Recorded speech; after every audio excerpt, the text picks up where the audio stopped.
Haleluja. Haleluja. Takže můžeme povstat na začátek. Vítejte na dnešní bohoslužbě. Haleluja. I dnes budeme chválit Pána, vyvyšovat jeho svaté jméno. Sláva tobě, Pane, děkujeme ti, že i dnes se můžeme sejít před tvou tváří, že i dnes, Pane, můžeme vyznávat, že ty jsi Mesiáš, že ty jsi syn, který přišel v těle, že ty jsi Boží syn, Pane, který jsi vzal všechny hříchy světa. My vírou v tebe jsme přijali věčný život a už teď můžeme zažívat tu věčnost a Boží přítomnost, protože ty jsi dal svého svatého ducha do našeho srdce, tak my tě chválíme, vyvyšujeme v našem středě, Pane, poženej tuto bohoslužbu, poženej každou domácnost, každého jednoho, kdo sleduje tenhle online přenos a tě občerstven čerstvým olejem z nebe ve jménu Ježíš. Amen. A pojďme uctívat Pána. Haleluja.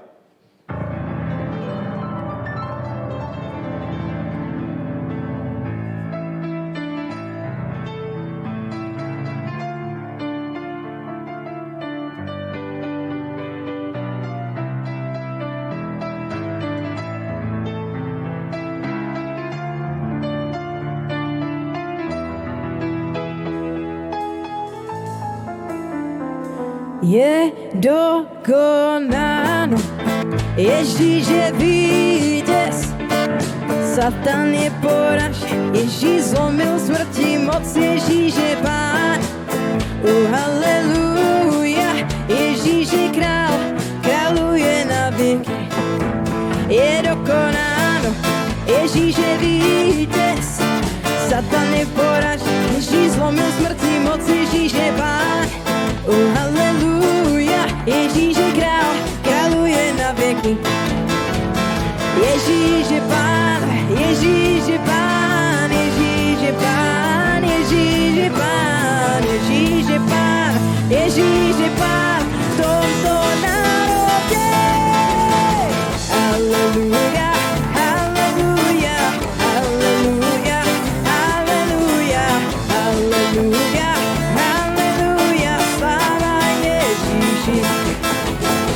Haleluja, haleluja, haleluja, haleluja, haleluja, haleluja, sláva Ježíši, je dokonán, Ježíš je vítěz, Satan je poražen, Ježíš zlomil smrti moc, Ježíš je Pán.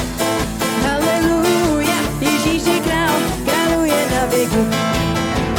Ježíš je Pán, Ježíš je Pán, Ježíš je Pán, Ježíš je Pán, Ježíš je Pán, Ježíš je Pán v tomto národě. Haleluja, haleluja, haleluja, haleluja, haleluja, haleluja, sláva Ježíši. Haleluja, haleluja, haleluja, haleluja, haleluja, haleluja, sláva Ježíši. A šťastný, šťastný, šťastný je ten lid, který Ježíše má. Šťastný, šťastný, šťastný je ten lid, který Ježíše má. Zráda hledá tvoji tvář, můj den službou se mi stal a důvěřuji svému Bohu, vládne nebes král. A šťastný, šťastný, šťastný je ten lid, který Ježíše má.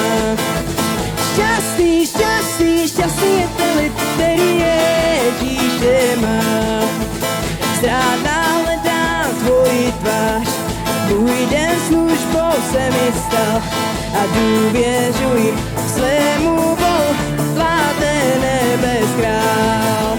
A důvěřuji svému Bohu, vládne nebes král. A důvěřuji svému Bohu, vládne nebes král.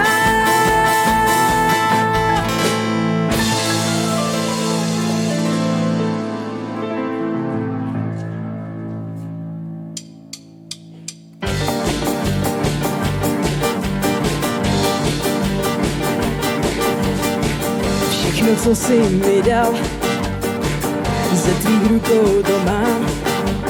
Můj pastýř jsi jen ty, Moje srdce hoří, ano, ve mně žiješ. Můj Pán si jenom ty. Všechno, co jsi mi dal, ze tvých rukou to mám. Můj pastýř si jen ty. Moje srdce hoří, ano, ve mně žiješ. Můj Pán si jenom ty. Koho se má bát? Koho se má bát? Koho se má bát? Vždyť pastýře mám. Koho se má bát? Koho se má bát? Koho se má bát? Vždyť pastýře mám.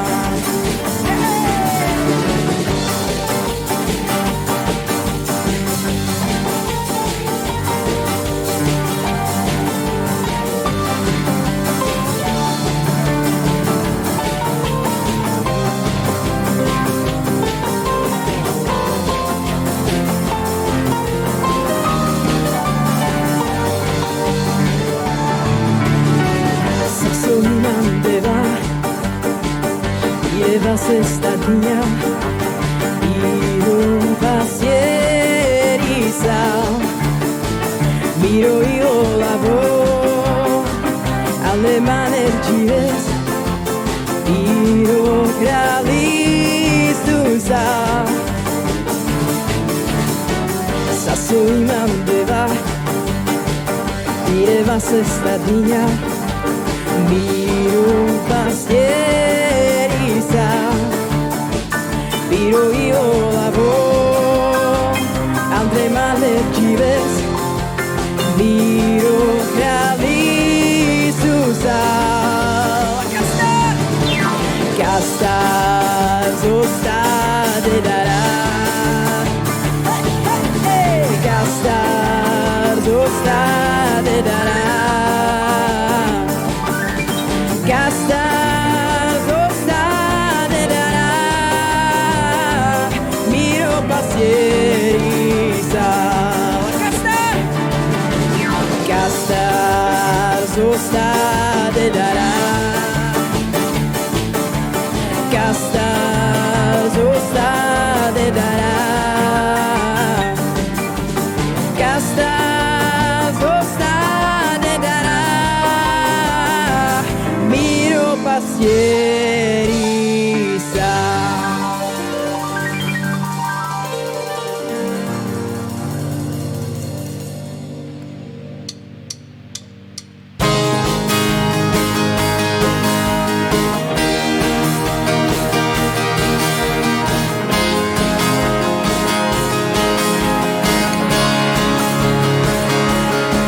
Hvězdy chváltejou, galaxie všechny, oblaky chváltejou, bouřky, co nebem znějí, od každé výšiny až po oceán šíří, slyš vesmír celý tě chválí. Všechno, co dýchá, celá zem zpívá. Velký je Bůh náš Pán, chvál ho na věky. A všechno, co je ve mně, tvé jméno vyvýší. Velký je Bůh náš Pán, chvál ho na věky.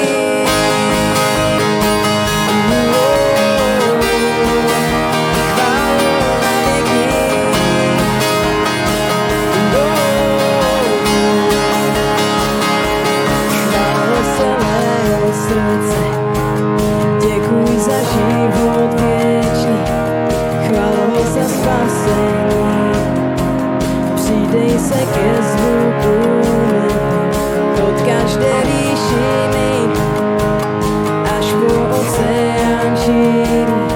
Slyš vesmír celý tě chválí, vyvyšujo všechno, co týká, celá zem zpívá, velký je Bůh náš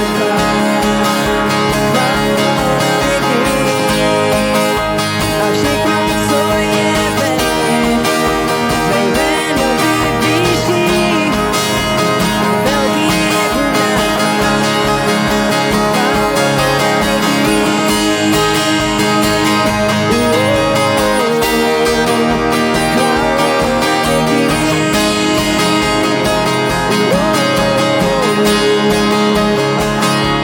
slyš ten svatý řev, slyš chválu stoupat, celá církev tvá, tvé stvoření volá. Slyš ten svatý řev, slyš chválu stoupat, celá církev tvá, tvé stvoření volá. Slyš ten svatý řev, slyš chválu stoupat, celá církev tvá, tvé stvoření volá.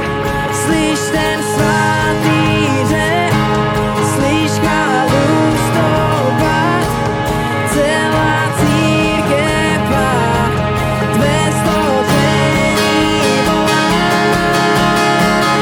Vyvyšuj ho a všechno, co týká, celá zem zpívá, velký je Bůh náš chválo na věky.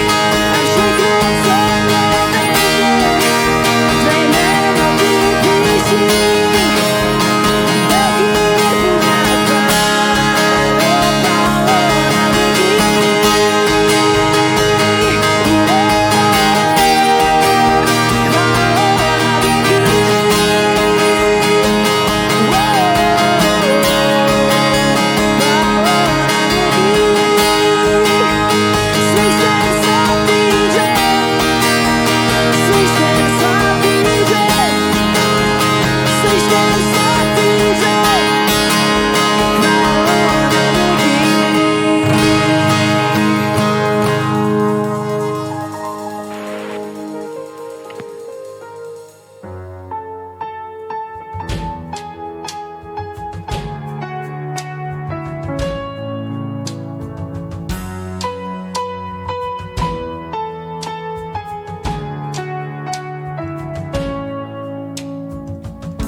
Než promluvil jsem, ty věděl jsi vše o mně. Byl jsi vždy tak dobrý ke mně. Po mém narození ty dýchl život do mě. Byl jsi vždy tak dobrý ke mně. O, ta nekonečná Boží láska stále stíhá mě. O, jak dobré mít slib navždy se mnou bojuje za mě. Není nic, čím bych si uměl a dokázal zasloužit. No, ta nekonečná Boží láska stále stíhá mě.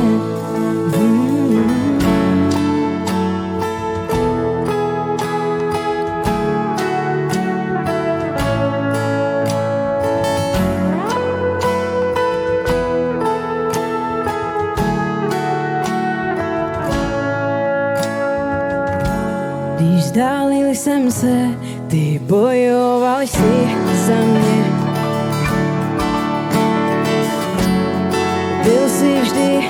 tak dobrý ke mně. Když na něj jsem byl, zaplatil si za mě. Byl si vždy tak dobrý ke mně.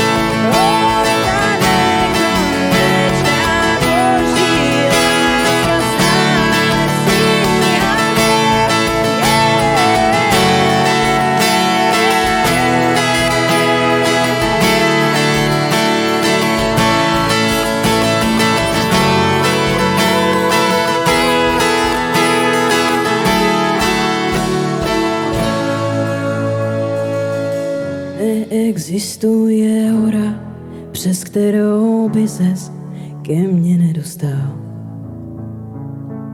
Neexistuje hradba, kterou bys pro mě nerozboural. Neexistuje hora, přes kterou by ses ke mně nedostal. Neexistuje hradba, kterou bys pro mě nerozboural. Oh yeah. Neexistuje hora, přes kterou by ses ke mně nedostal. Neexistuje hradba, kterou bys pro mě nerozboural. Oh yeah. Neexistuje hora, přes kterou by ses ke mně nedostal.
Není nic, čím bych si uměl a dokázal zasloužit.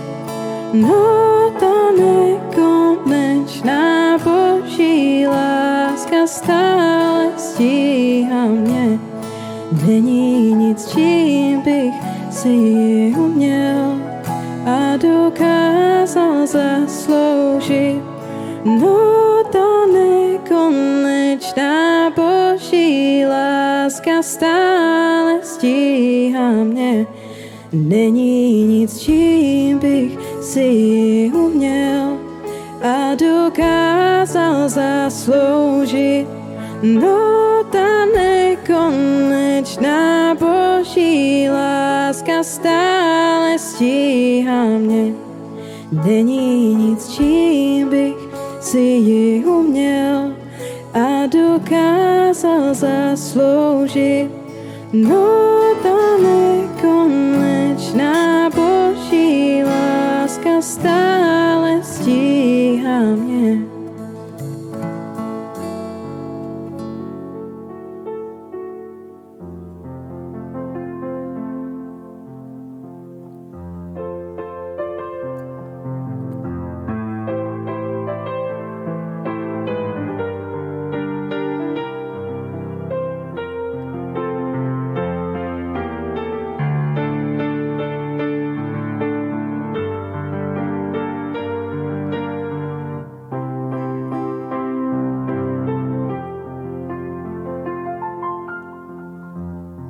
Jsi Bůh, který léčí, vždyť ty jsi Pán, můj lékař.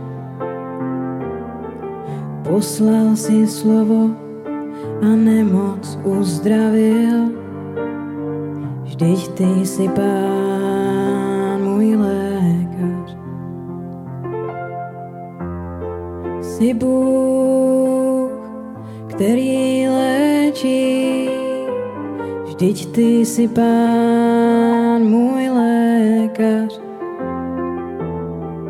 Poslal si slovo a nemoc uzdravil, vždyť ty jsi Pán, můj lékař.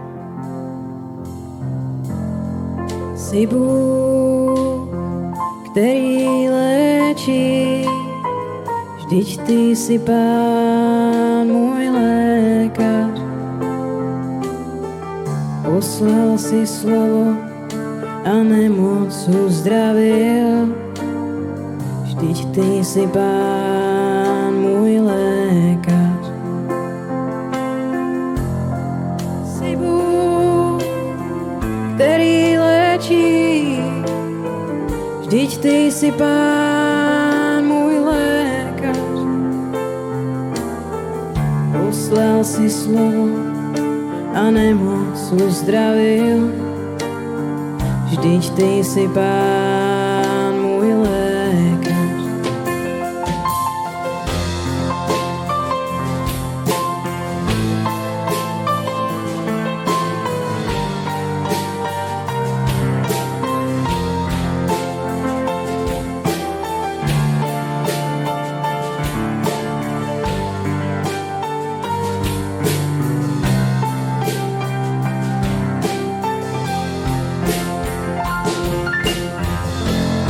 Jsi Bůh, který léčí, vždyť ty jsi Pán, můj lékař.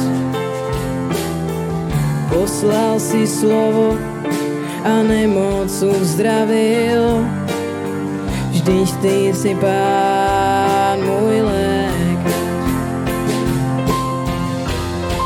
Jsi Bůh, který léčí, vždyť ty jsi Pán, můj lékař. Poslal si slovo a nemoc uzdravil, vždyť ty jsi Pán, můj lékař.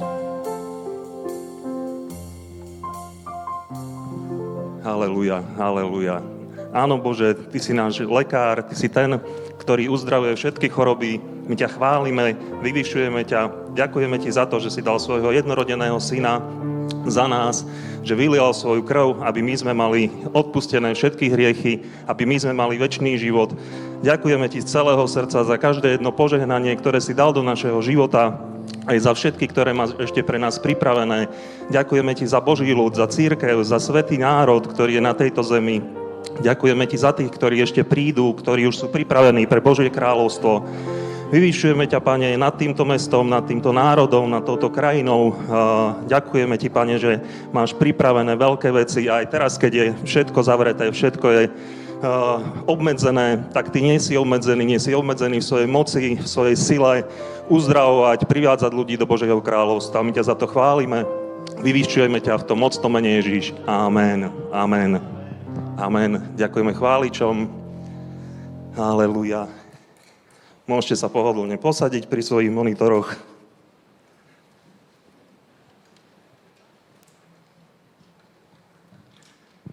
Vítam všetkých, ktorí sa na nás pozerajú, všetkých divákov.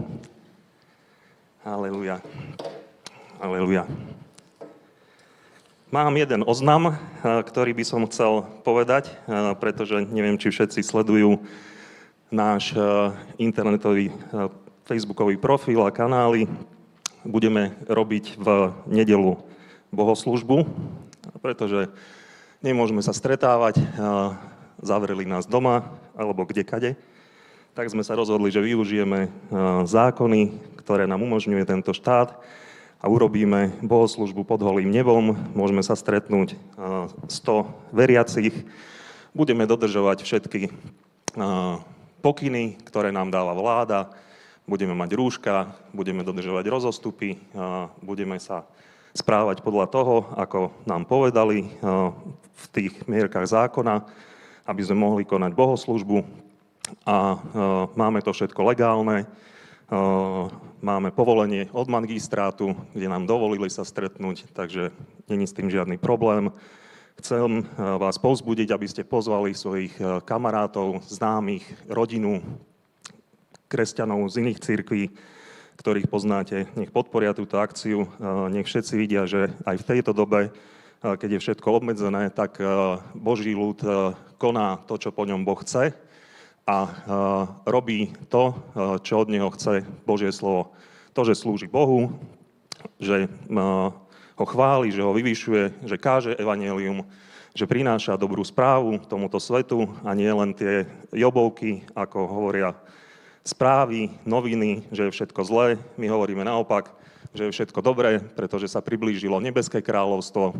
Každý, kto vyzná Pána Ježiša Krista ako svojho spasiteľa, získa večný život. A o toto budeme hovoriť aj na tom námestí, ktoré máme zabukované, takže sa stretneme na Staromestskom námestí v nedeľu o 3:15, aby sme mohli o 2:00 začať v kľude bohoslúžbu, pretože máme ten zábor do 3:00 hodiny, takže budeme robiť normálne takú bohoslúžbu, ako keď sme sa stretávali ešte predtým.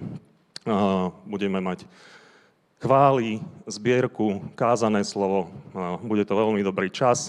Je to prvýkrát, čo robíme takúto akciu tuto v Prahe, ale už sme to videli, že to robili bratia v Českých Budejoviciach a bolo to perfektné. Takže očakávame veľké ovocie aj tuto u nás, že sa to bude diať. Takže opakujem ešte raz, je to nedeľa 13:45, Staromestské námestie.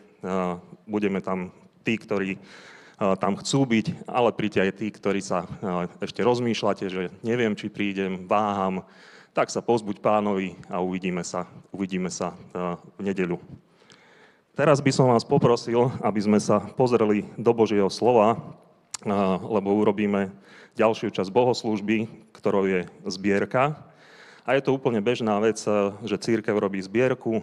My zbierky robíme na každom jednom zhromaždení, pretože sme není financovaní ani štátom, ani z nejakej nadácie, ani z nejakého fondu z Ameriky, alebo z Ruska, alebo z Číny, alebo odkiaľkoľvek. Sme financovaní zo zdrojov, ktoré nám požehná Boží ľud. A preto vás poprosím, aby sme si otvorili veľmi štandardné miesto, ktoré je 2. Korinským 9:6.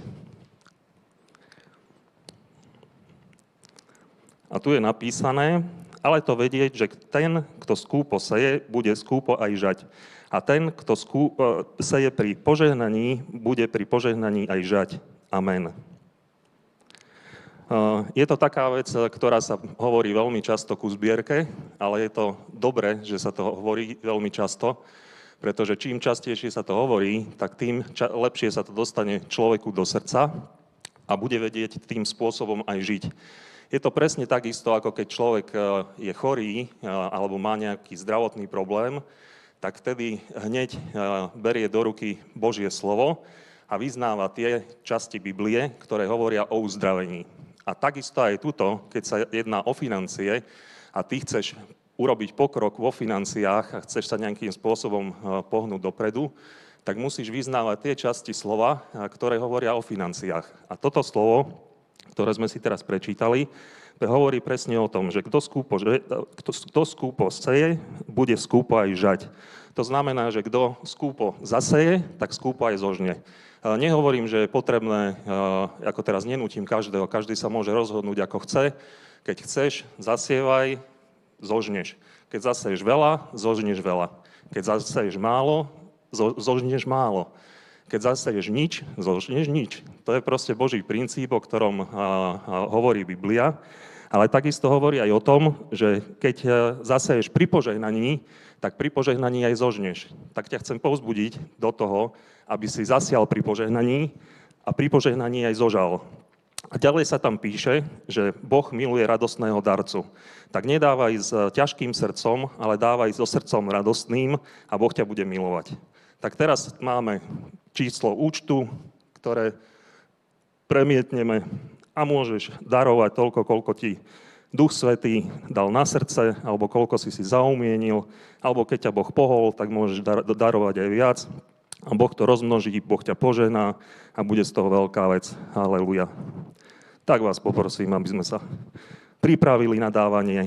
Ja sa pomodlím. Nebeský Bože Otče, mocno mene Pána Ježiša Krista, požehnaj každého jedného darcu, rozmnož jeho dar 30, 60, 100 násobne a nech je to na veľké požehnanie pre cirkev aj pre samotného darcu. V tom mocno mene Ježiš. Amen. K nebi otáčím se, chválu pozvedám, řík zanechám.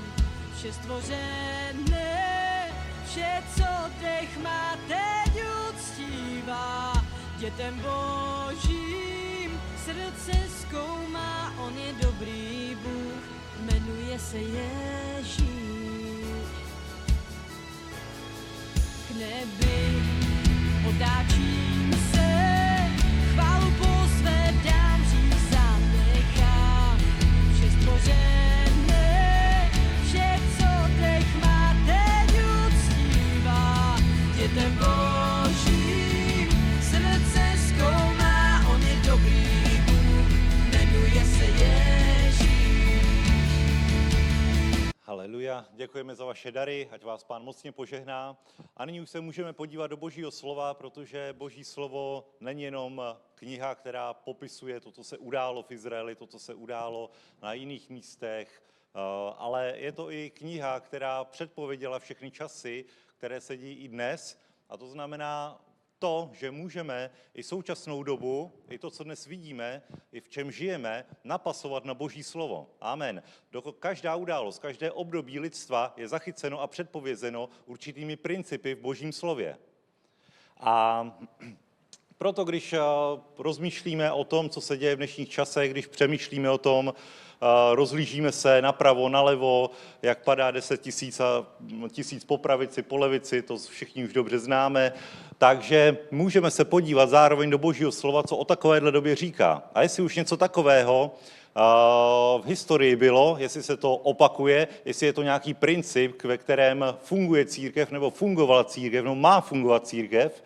A tohle všechno Bůh předem řekl, Bůh předem jasně zjevil a dal nám určité principy, které se opakují a ve kterých my můžeme i v současné době žít a fungovat jako církev, jako Boží lid. Amen.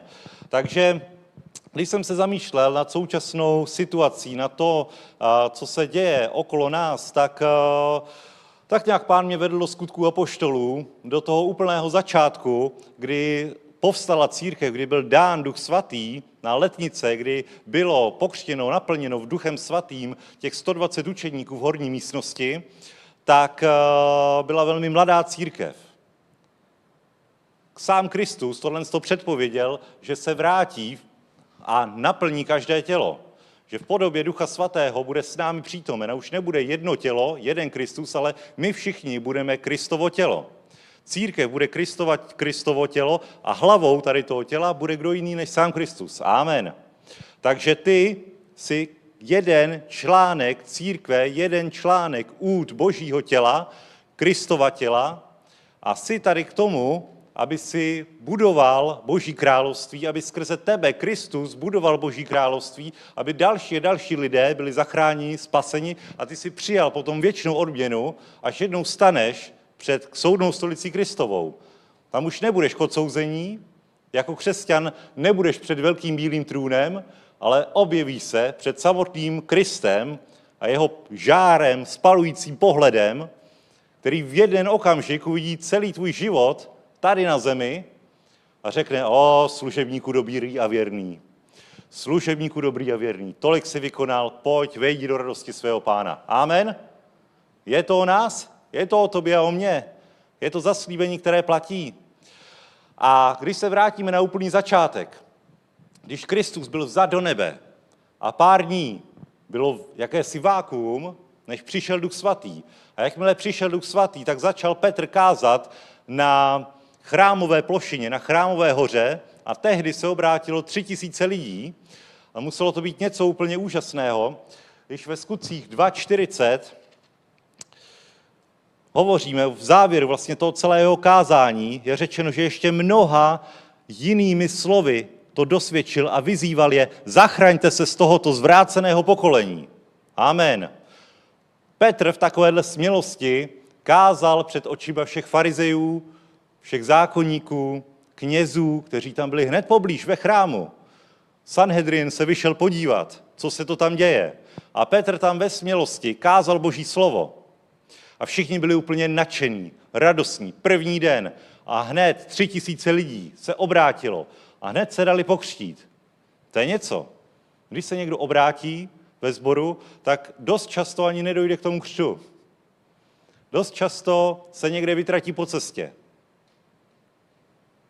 Víme o každém, kdo dal život Pánovi a víme o něm, jestli se dal pokřtít nebo ne, pokud jsme s ním nějak v kontaktu.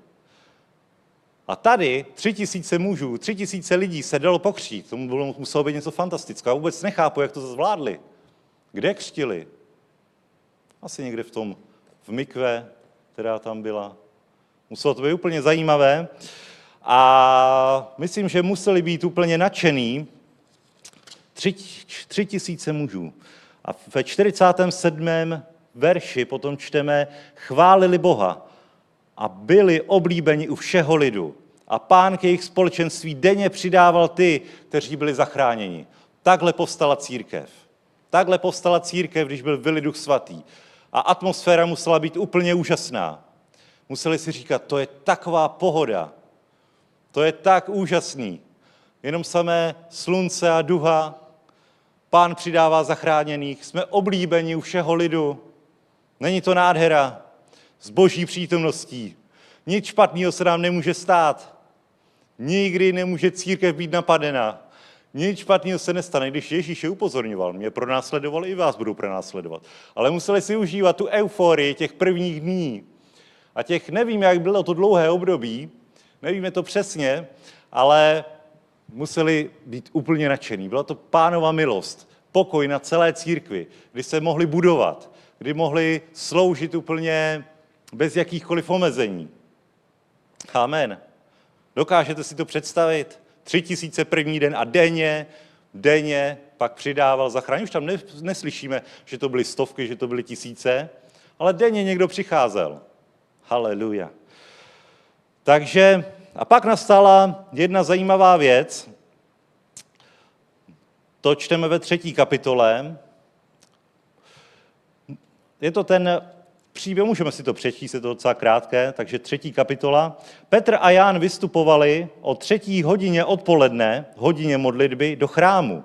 Právě tam přinášeli nějakého muže, který byl chromý již od lůna své matky. Každý den ho kladli ke dveřím chrámu, kterým se říkalo Krásné, aby ty, kdo vcházeli do chrámu, prosil o almužnu. Když uviděl Petra a Jana, jak se chystají vejít do chrámu, prosil o almužnu. Petr s Janem se na něj upřeně zadíval a řekl, pohleď na nás. Pozorně je sledoval a očekával, že od nich něco dostane. Petr však řekl, stříbro a zlato nemám, ale co mám, to ti dám. Ve jménu Ježíše Krista Nazareckého vstaň a choď. Uchopil ho za pravou ruku a pozdvihl jej.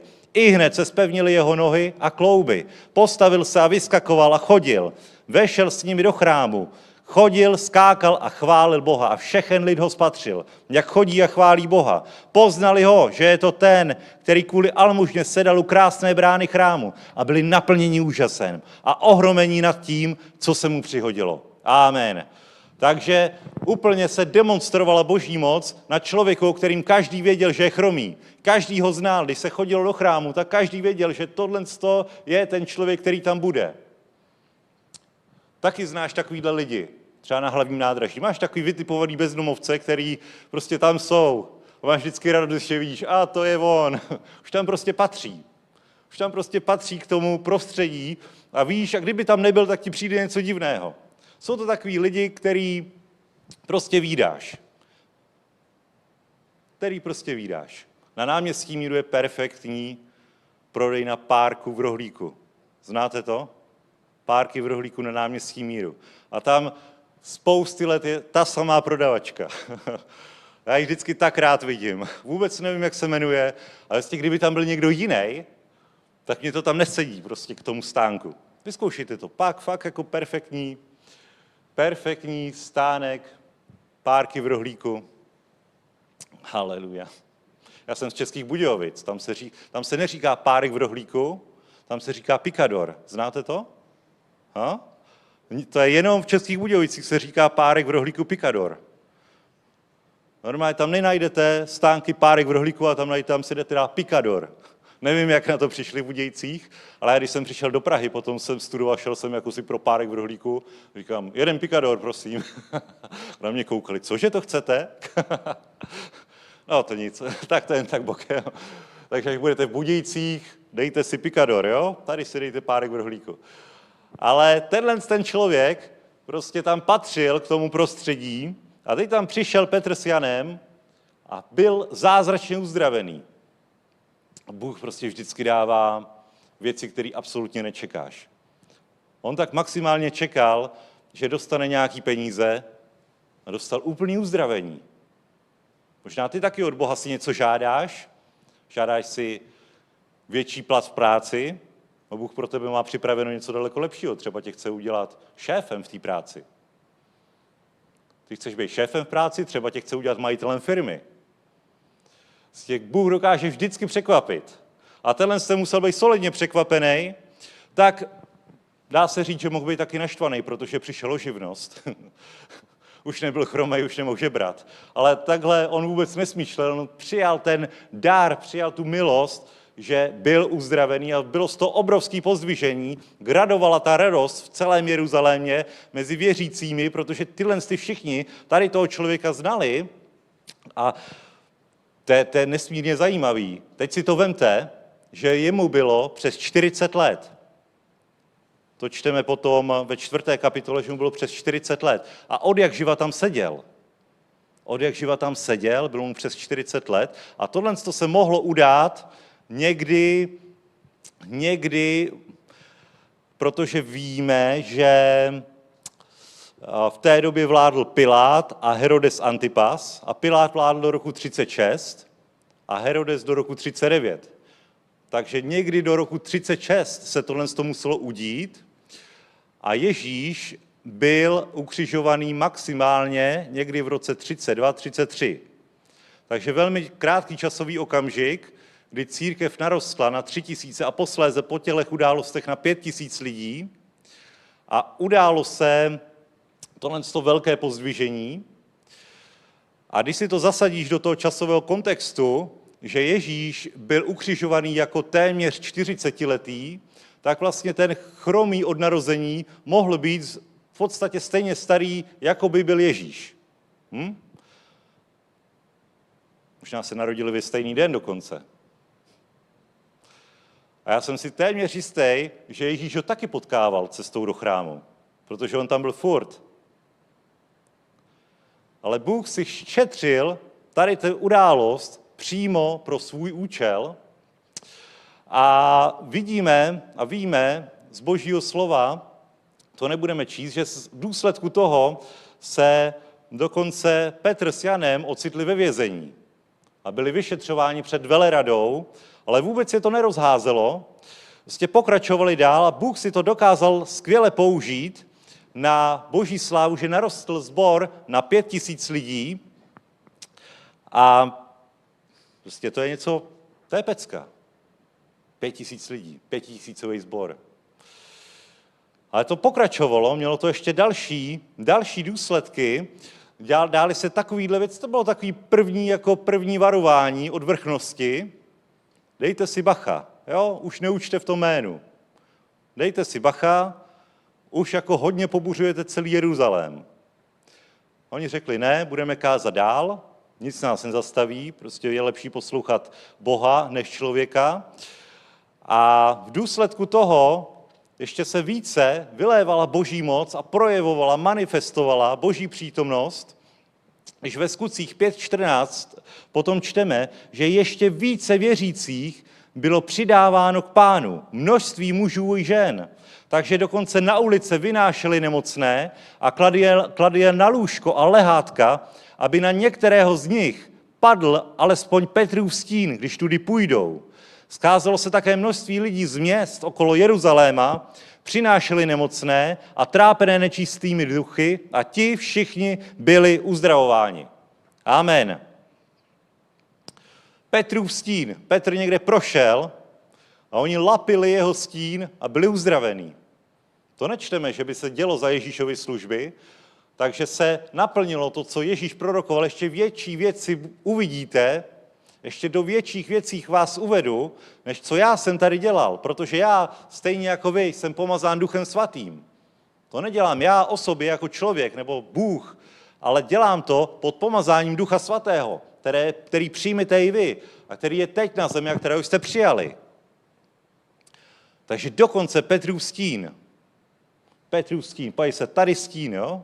Můj stín, pojď to vyzkoušet, jestli tě něco bolí. Tady nikdo není, takže to nemůžete vyzkoušet. Ale to je něco.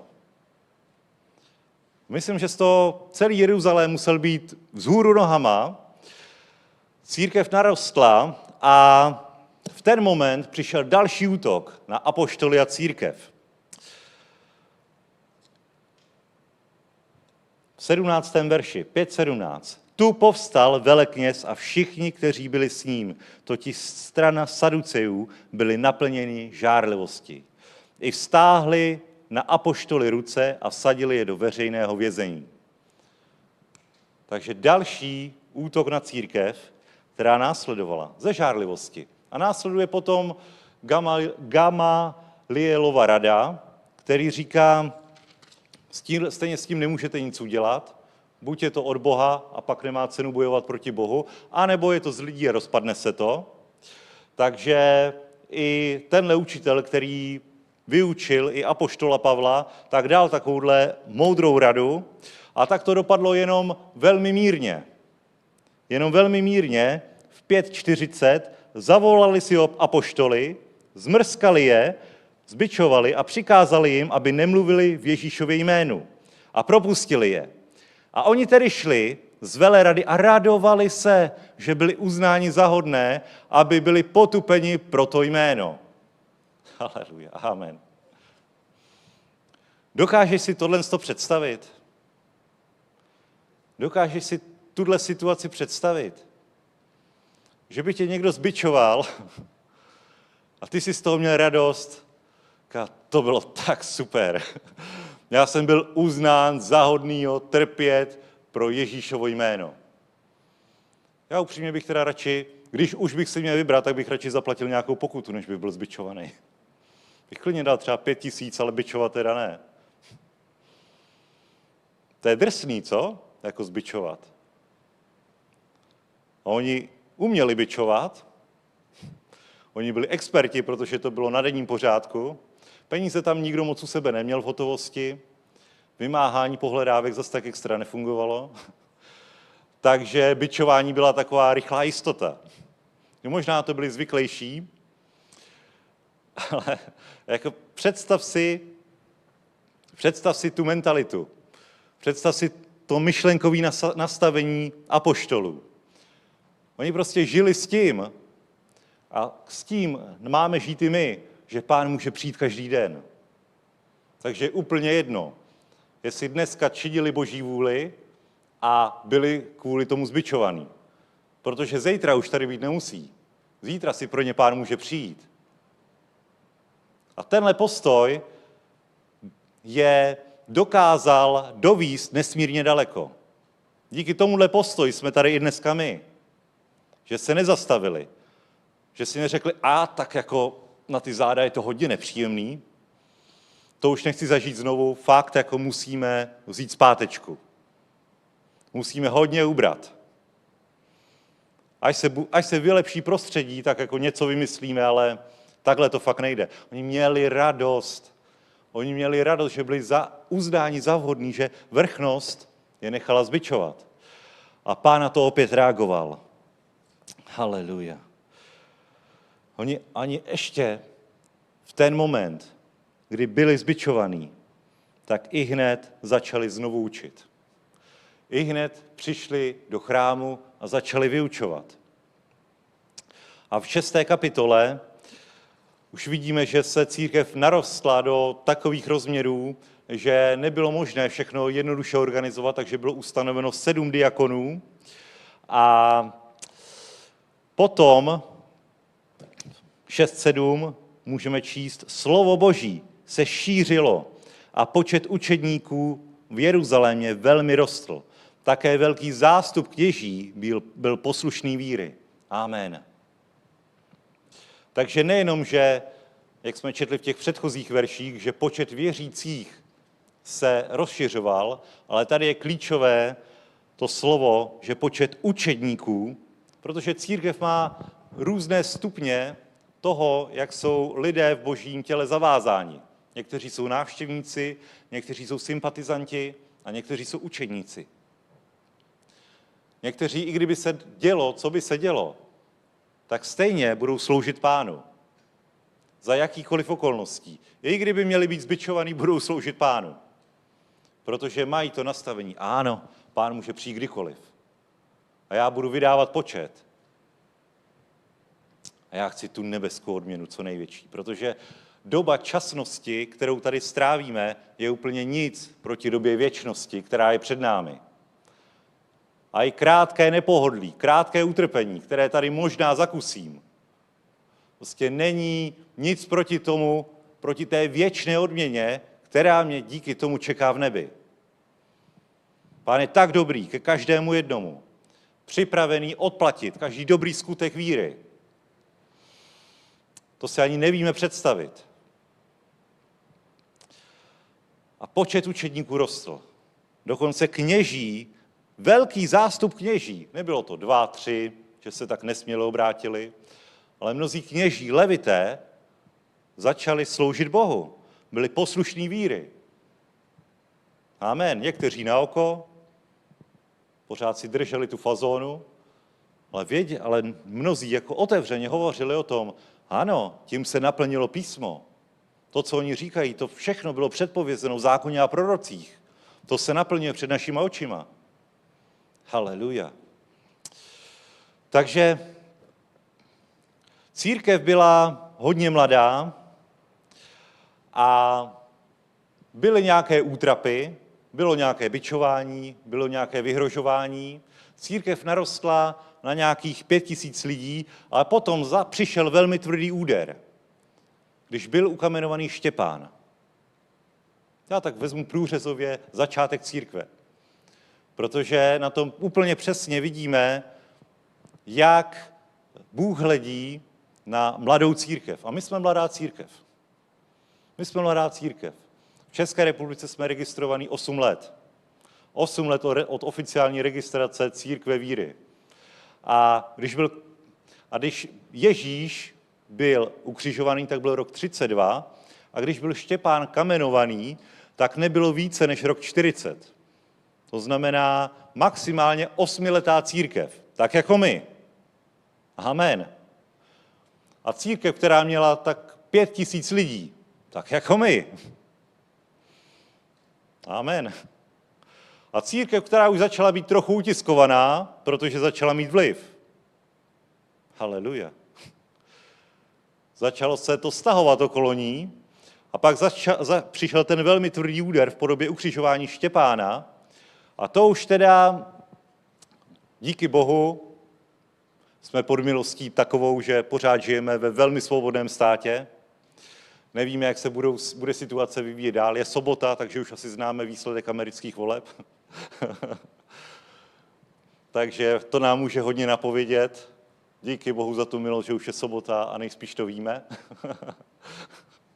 Kdyby jsme byli ve středu, kdyby se tohle shromáždění konalo ve středu, tak ještě tápeme, ale v sobotu už asi je jasno. Což také hodně nám může napovědět, jak se bude vyvíjet další období a jak bude dlouhá ještě doba milosti. A teď tedy se všichni sešli proti lidu přišlo velké dolehnutí na boží lid a tady je jedna velmi zajímavá modlitba, která ještě předchází těm událostem. To byly, když byli poprvé puštěni z vězení apoštolové a je úplně úžasná. Já se hrozně rád k ní vracím. Najdeme ji ve 4. kapitole. 24. verš. Když to uslyšeli, jednomyslně pozdvihli hlas Bohu a řekli. Takže shromáždění věřících. A teď se podívej na ten princip, podívej se na tu modlitbu, kterou se modlili. Máme ji tady celou zaznamenanou. Máme mnoho modliteb zaznamenaných v Božím slově. Každá je použitelná do určité situace. Mnoho se modlil Pavel, mnoho se modlil Ježíš, mnoho se modlil Mojžíš. A tady se modlila církev. V podstatě je to asi jedna z prvních modliteb církve, možná první modlitba, kterou tady máme, tak to celou zaznamenanou. A církev se modlila: Panovníku, ty, který jsi učinil nebe i zemi, i moře a vše, co je v nich. To je úžasný začátek. Modlíš se ke komu? Modlíš se k panovníkovi, který panuje a který je nad tím vším. Je dobré si uvědomit, komu sloužíš. Sloužíš Bohu, který učinil moře i zemi, i vše, co je v nich. Tak si skrze Ducha Svatého ústy svého služebníka, našeho otce Davida, řekl: proč národy zuří a lidé zamýšlejí marné věci? Králové země se postavili a vládcové země se shromáždili společně proti Pánu a proti jeho Kristu. Modlitba pokračuje tím stylem, říkali: my to víme, tohle to bylo předpovězené. Ty jsi Bůh a my víme, co se teď děje. My jsme to identifikovali v písmu. My jsme to napasovali na dnešní dobu. A pokračují. V tomto městě se opravdu sešli Herodes a Poncius Pilát spolu s národy i s lidem Izraele proti tvému svatému služebníku Ježíšovi, kterého jsi pomazal, aby učinili, co tvá ruka a tvůj úradek předem určili, že se má stát. A mně se hrozně líbí, jak je ta modlitba reálná. Jak prostě takhle i my se modlíme. Máme online modlitby, v úterý, ve čtvrtek, v pondělí máme modlitby. A pro sjednocení modliteb občas jako dáš do modliteb nějaký vysvětlující verš, jako nějaké vysvětlující slovo. Třeba se modlí za nějakého člověka: Pane, za tady toho člověka, který bojuje s tímhle s tím a který už tady 2krát byl ve shromáždění, ale něco, protože to vytváří jednotu. Najednou i ti ostatní, co slyší tu modlitbu, tak ví, proč se za to modlí. Ty to víš, ty znáš toho člověka, víš, v jaké je situaci a v modlitbě řekneš, co je to za situaci a proč to předkládáš. A tím se vytvoří jednota. Prostě úžasné Boží slovo a velmi reálná modlitba, jak se skutečně v ten daný čas modlili. Vyznali chválu Pánovi, řekli: ano, my víme, tohle je zaznamenáno v písmu, popisujeme, co se děje, konkrétní situace, která z písma vychází a která se naplňuje a pokračuje dále. A nyní, Pane. A tady je to, o co žádáme. A nyní, Pane. Důsledek toho všeho. A pokud věříme, že Bible je prorocká kniha, tak je to použitelné i pro dnešní čas. A nyní, Pane, pohleď na jejich hrozby a dej svým otrokům se vší smělostí mluvit tvé slovo. Dej svým služebníkům, dej svým otrokům, dej nám se vší smělostí mluvit Boží slovo. Haleluja. A vztahuj ruku k tomu, aby se dala uzdravení, znamení a divy skrze jméno tvého svatého služebníka Ježíše. Haleluja. Cítíte tu sílu, která je v téhle modlitbě? Cítíte tu moc, pomazání Ducha Svatého, která je a promlouvá i v dnešní době? Která je velmi podobná tomu, co zažíváme dnes.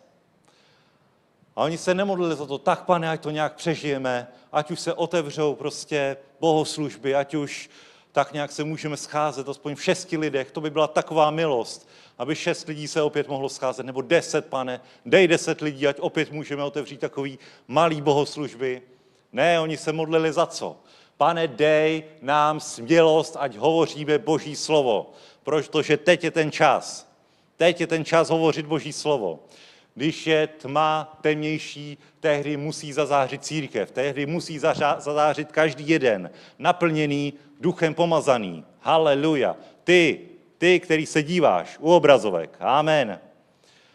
Sláva Bohu. A vztahuj své ruce k tomu, aby se dala uzdravení, znamení a divy skrze jméno tvého služebníka Ježíše. A potom Boží slovo pokračuje. Když se pomodlili, zatřáslo se místo, kde byli shromážděni a všichni byli naplněni Duchem Svatým a směle mluvili Boží slovo. Směle mluvili Boží slovo. A kde ho mluvili? Mluvili ho u sebe doma? Mluvili ho na ilegálním shromáždění, které se žádné teď nekonají samozřejmě? Ne. Mluvili ho venku. Mluvili ho mezi známými, kteří ještě nejsou zachráněni. Mluvili ho na ulicích, mluvili ho všude, kde je vedl Svatý Duch. Směle mluvili Boží slovo. A církev rostla. Haleluja. A i dnes působí ten antikristovský duch, který se snaží zastavit Boží práci. A já neříkám, že tady ta situace, ve které se nachází celý svět prakticky, je to zajímavé, že se v ní nachází celý svět. Je to zajímavé. Ale neříkám, že je to primárně namířeno proti církvi, když někteří pastoři v Americe prostě říkají, že tohle je namířeno proti církvi, proti božímu lidu, proti probuzení, snaha zastavit boží církev. Nevím, jestli je to tak. V České republice se s tím církev spíše tak nějak svezla, že nemůže konat bohoslužby. Ale to, že působí ten duch Antikrista, to je zcela evidentní, protože i Antikristus se bude prezentovat jako někdo, kdo všechno vyřeší, všechny problémy. Také o tom hovořil Ondra minulý týden. Není možný, aby jeden vládce vyřešil problémy všech, ale antikristovský duch právě se bude takhle prezentovat. Jako ten, kdo vyřeší tuhle situaci, dá ten lék, dá to řešení, dá tu centralizovanou vládu, která to všechno bude mít pod kontrolou. Takže i v téhle době tohle vidíme, tyhle tendence. Teď si vem, kdy se svět sjednotí na jedné věci. Třeba na klimatické dohodě, jakž takž některé státy se připojily. Ale taková věc, jako že celý svět bude v karanténě, že celý svět zavře obchody, že celý svět zavře bohoslužby. Kdy se naplní takovýhle sjednocení světa? To je prostě úplně nadpřirozené. Ale není to nic, co by zastavilo boží církev. Když nastalo kamenování Štěpána ve velmi mladé době církve, 8leté církve, 5000 sbor v Jeruzalémě, velmi vlivný sbor, ke kterému Pán přidával zachráněné a bylo všechno na dobré cestě, tak tvrdě dolehla ruka na samotnou církev a v 8. kapitole v 1. verši můžeme číst, že v ten den, kdy byl kamenován Štěpán, začalo veliké pronásledování církve, která byla v Jeruzalémě. Všichni, kromě apoštolů, se rozprchli po území Judska a Samařska. Takže co zbylo z 5000 sboru? Apoštolové. V jeden moment byl sbor, který měl 5000 lidí, byl oblíbený u všeho lidu. Byla tam velká přítomnost Svatého Ducha a v jeden moment zůstali jenom apoštolové. Teď si uvědom tu sílu, která to musela být. Co to muselo vypůsobit, jak to muselo dolehnout na bratry a sestry. Zbožní muži Štěpána pochovali a velmi nad ním naříkali. Saul ničil církev. Vcházel do jednotlivých domů, odvlékal muže i ženy a dával je do vězení. Boží slovo nikdy nepřehání. Takže když říká, že nastalo velké pronásledování, tak to nebylo jen takové pronásledování. To bylo velké pronásledování. Když Boží slovo říká, že Saul ničil církev, tak to byla seriózní decimace církve. To byla likvidace. Vcházel do domovů, zaklepal na dveře, dobrý den, tady Saul, a odvlékal do vězení. Odvlékal do vězení muže a ženy. Popravovali je. Taková to byla vážná situace. A nech Bůh ochrání co nejdéle církev až do vytržení od takovéhle situace, nech se to nikdy neopakuje. Ale co chci na tom ukázat? Církev to nezastavilo. Církev, jejíž hlavou je Kristus, kde Svatý Duch je ve středu bratrů a sester, ve středu. Tak tam Boží lid nic nezastaví. Haleluja. Sláva Bohu. Ti tedy, kteří se rozprchli, procházeli zemí a zvěstovali slovo. A tohle je klíčem k tomu, proč dneska tady sedíme. Protože církev se nezastavila. 12 apoštolů si neřeklo, no tak bylo to hezkých 8 let, fakt to vypadalo, že to vyjde, ale tohle je fakt moc. Ale ti, kteří se rozprchli, těch 5000 lidí, nevíme, jestli byli všichni zavázaní. Patrně ne. Patrně mnozí odpadli, mnozí už se nikdy nevrátili do církve, mnozí začali žít běžné životy, mnozí byli zavražděni, ale ti, kteří se rozešli, mohli to být stovky lidí, procházeli zemí a zvěstovali slovo. Využili té situace, která v ten moment nastala a udělali tu jedinou věc, které je Ježíš poslal. To, ke kterém Ježíš poslal každého jednoho z nás. Jděte a kažte evangelium celému stvoření. A tato znamení budou provázet ty, kteří uvěří. A takhle se ocitl i Filip, jeden z těch 7 diakonů v Samaří. A čteme úžasný příběh o tom, jak se obrátil ten etiopský eunuch, jak Filip cestoval unášen duchem. A tohle to všechno. A církev jednoduše nepřemýšlela o tom, proč se tohle děje.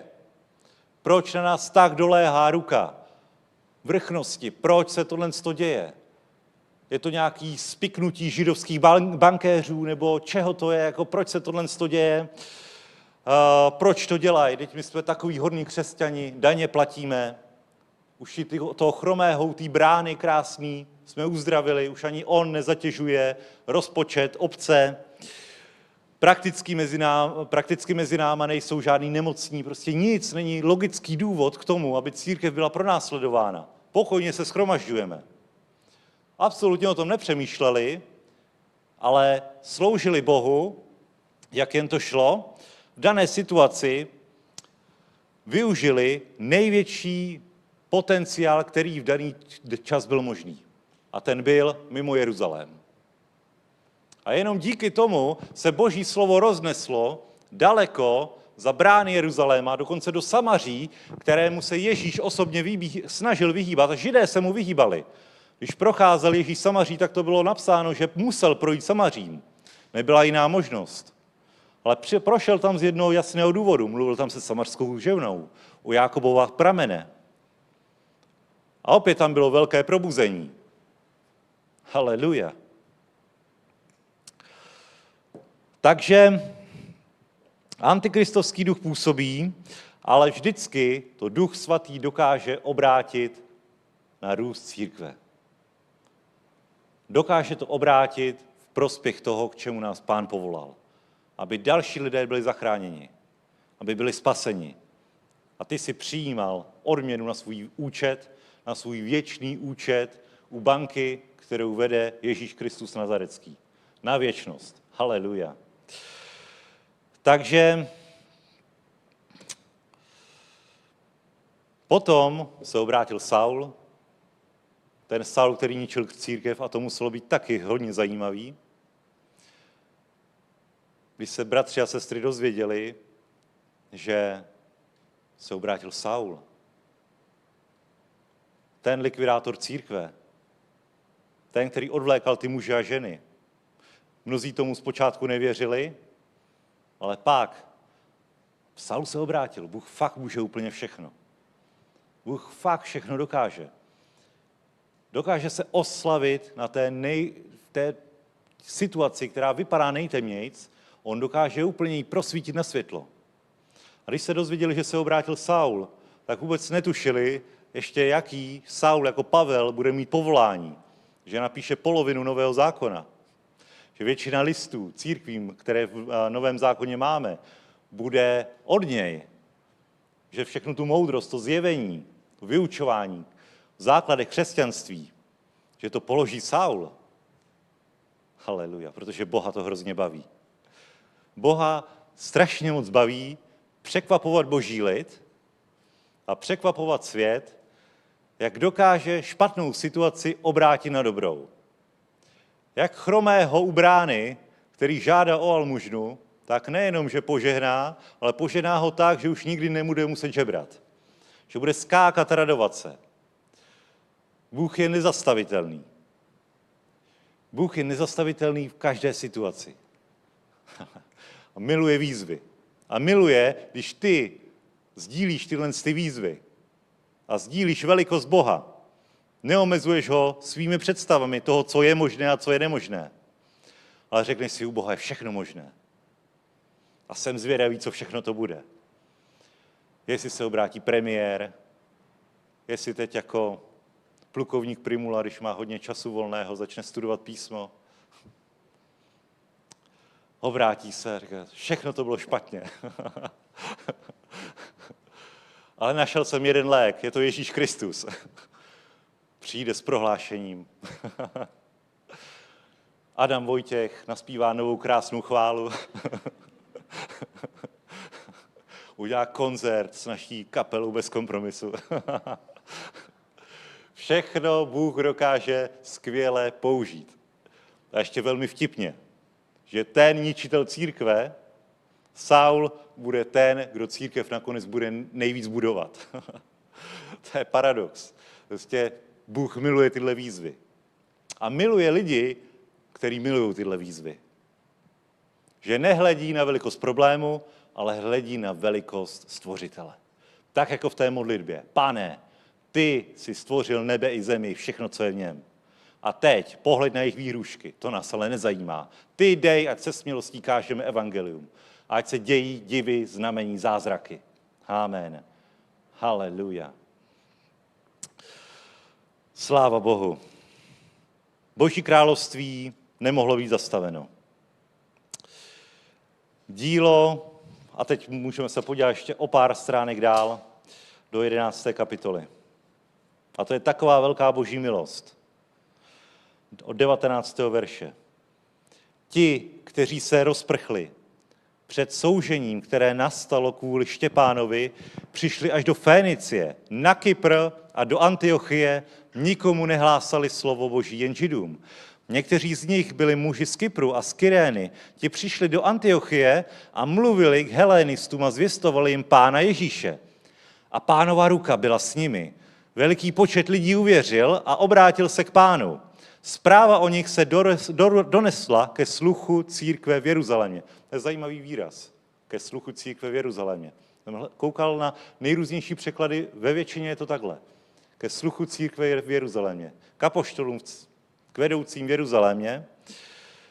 I vyslali Barnabáše, aby prošel až do Antiochie. Když tam přišel a uviděl tu boží milost, zaradoval se a povzbuzoval všechny, aby s rozhodným srdcem zůstávali u Pána, neboť to byl dobrý muž, plný Ducha svatého a víry. A značný zástup se přidal k Pánu. Pak odešel do Tarzu vyhledat Saula a když ho našel, přivedl ho do Antiochie. Stalo se, že celý rok zůstali ve společenství církve a vyučovali značný zástup. A v Antiochii byli učedníci poprvé nazváni křesťany. Kristovci, stoupenci Ježíše Krista. Tohle jsou ty Kristovci. Tohle jsou ty, kteří uvěřili ve jménu Pána Ježíše Krista. Tohle jsme my, křesťani, Kristovci. Stejného ducha, stejného pomazání, stejné krve. Krve Ježíše Krista, která proudí v našem těle. Ten duch, ten život, ta moc, pomazání. Haleluja, to jsme my. Amen. To všechno, tohle je dílo, které bylo vypůsobeno pro následování církve. A pro následování církve napříč tomu a pro následování církve představovalo co? Zakazovali shromažďovat se, zakazovali učit ve jménu Ježíš, ale oni stejně nějakým způsobem učili. A když nemohli v Jeruzalémě, tak se rozprchli do celého světa. Na Kypr, do Fénicie, všude. A apoštolové se divili, když se to doslechli, když to přišlo ke sluchu církve, tak z toho byli úplně nadšení, vyslali Barnabáše. Ten z toho byl úplně mimo, co se to děje, až tam došlo křesťanství. My jsme si mysleli, že tím, jak byl ukamenován Štěpán a z 5000 sboru byl najednou 12 člený, takže bude konec. Ne, to si nemysleli. Věděli, to jsme zvědaví, jak to Pán vyřeší. Teda teď ta jeho církev jako hezky dopadla. To jsem zvědavej, to jsme zvědaví, jak to obrátí. A jejich vírou tady stojíme i my.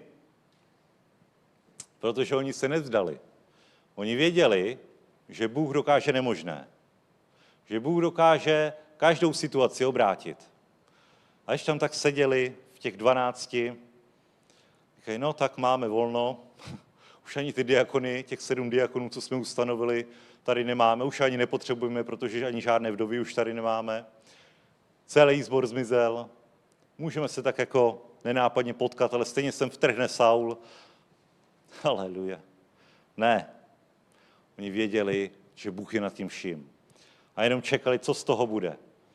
A po pár letech se dozvěděli, ono je církev na Kypru.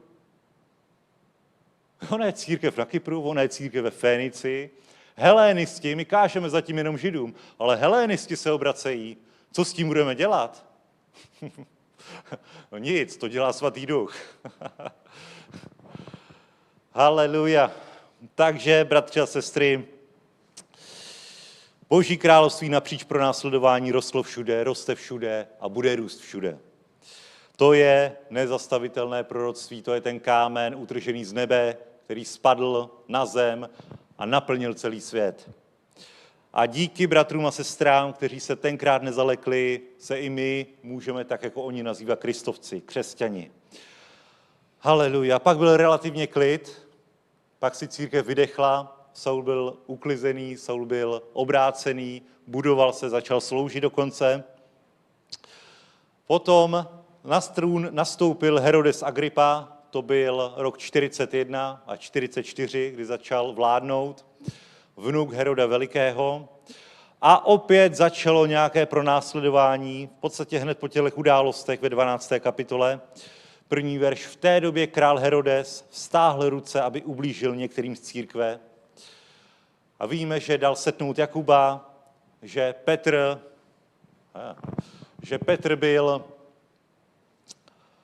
Petr byl zázračně vysvobozen z vězení a prostě nic nedokázalo církev zastavit. Haleluja. Takže tak to je s námi. My jsme vyhnaní z našich církevních budov a jsme vyhnaní kam? Na Staroměstské náměstí. Bůh má prostě smysl pro humor. Mě by nenapadlo, že naše chvály letos budou znít na Staroměstském náměstí. To je takové duchovní, a to je faktické centrum, i duchovní centrum České republiky.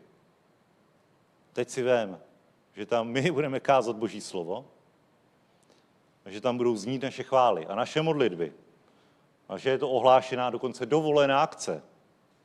Magistrát všechno dovolil, dokonce tam budeme mít i policii, která nás bude hlídat, aby se nám nic nestalo. Ještě zdarma ochranku tam budeme mít plně vyzbrojenou. Sláva Bohu. Není to pecka? Napadlo by tě to, že by ti někdo řekl třeba v létě a budeš sloužit na Staroměstském náměstí. A dokonce ti tam přivedu zdarma policisty, kteří tě budou hlídat a budou dohlížet, aby nikdo tvoje shromáždění nenarušoval.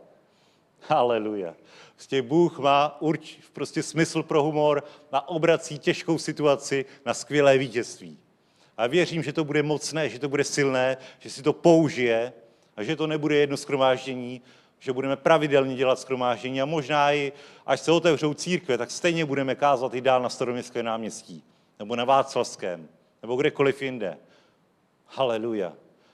Protože Bůh tak, jako vytlačil církev z Jeruzaléma, tak nás svým způsobem vytlačil z naší budovy a vytlačil nás kam? Ještě do větších věcí. A pak najednou vznikne církev po Praze, ani nebudeš vědět kde. Praha 2, Praha 3, to bude sborů po Praze. Se podíváš na Chodov a ona tam bude církev. A jak se tady vzala? No ty učeníci, kteří vyšli, tak tady založili sbor. A dostane se to až ke sluchu vedoucích církve. Až k pastoru Petru Kubovi se tohle dostane, ten se bude divit, až se vrátí. Tak tohle se tady událo. Vyšlou Barnabáše, aby povzbudil diasporu na Chodově. Sláva Bohu. To bude z toho velké probuzení po celé Praze. Nejenom v Košířích, nejenom na Smíchově, nejenom na Staromáku, ale všude, protože Bůh je Bohem zázraků. Pro něj není nic nemožné. Haleluja, sláva Bohu. Takže buď na tohle připravený. Buď pomazaný, ať jsou tvoje nádoby na olej plné. Ať seš ta moudrá pana, která je plná oleje, která bude zářit tím světlem i na Staroměstském náměstí a kdekoliv jinde.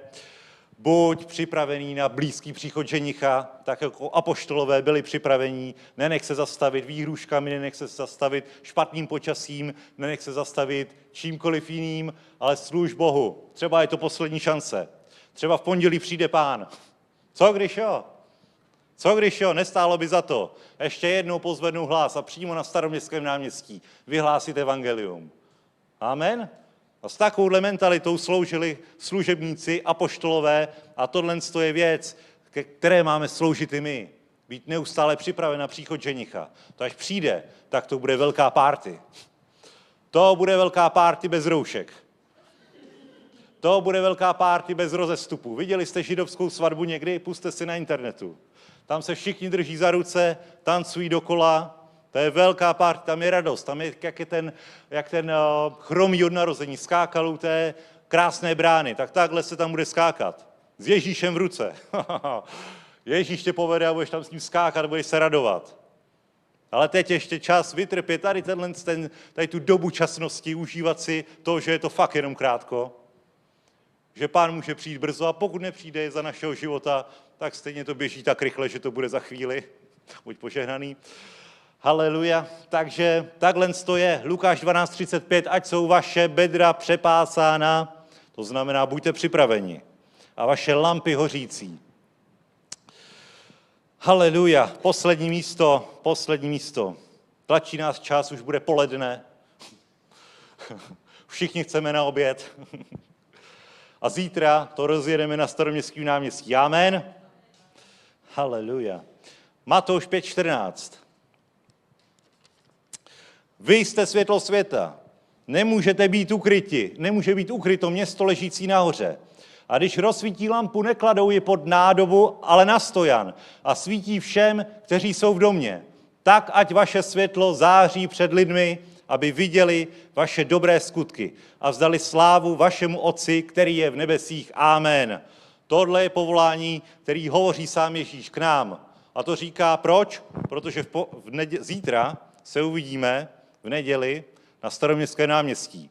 Církev má zářit, ale není to o tom, že září církevní budova. Církev není budova, církev jsme my. Haleluja. Každý jeden z nás má zářit. Amen. Na Staroměstském náměstí. To je pecka. Haleluja. To by mě nenapadlo. Kdo tam bude za chvály vlastně? Sabina. Haleluja. Sláva Bohu.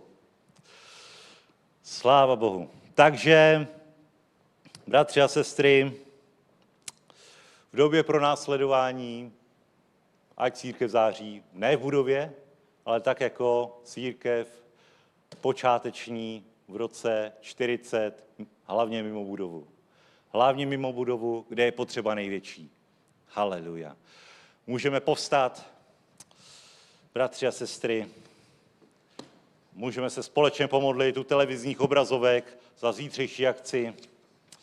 Pane Ježíši, děkujeme ti za to, že ti můžeme sloužit. Děkujeme ti za to, že nás vedeš, Duchu Svatý, jak v téhle době zasáhnout svět evangeliem, jak v téhle době pořádat shromáždění, pořádat bohoslužby.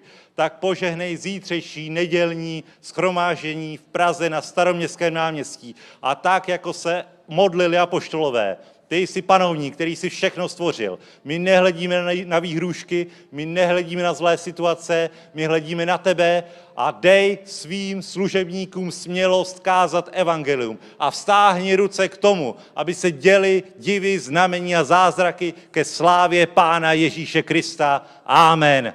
Buďte požehnaní, uvidíme se zítra. Šalom.